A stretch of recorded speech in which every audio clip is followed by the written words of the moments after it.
Mga tol, so ngayon mag-akyat tayo ng punong mangga. Kuha tayo ng mangga po. Tara, samahan niyo po ako.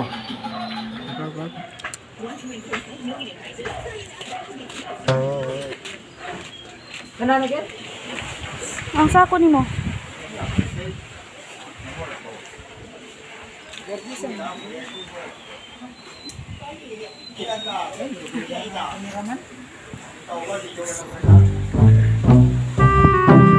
O si sako.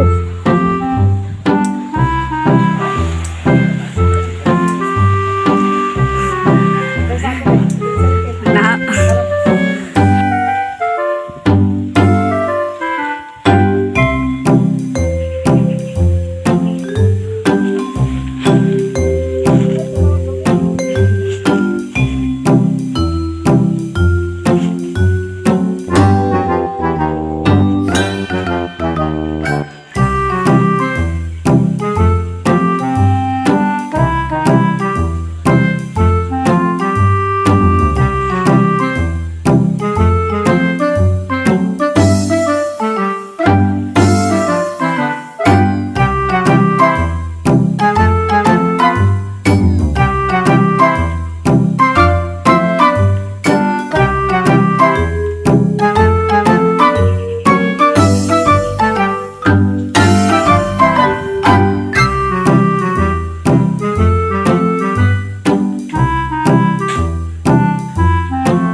Ito na po yung mangga na kuha natin at ibenta po natin to doon.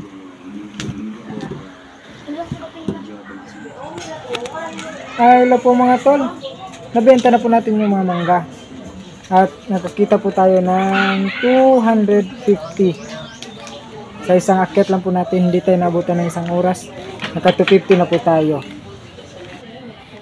Maraming salamat po pala sa mangga natin dahil nakatulong po yung mangga natin at nakapera po tayo.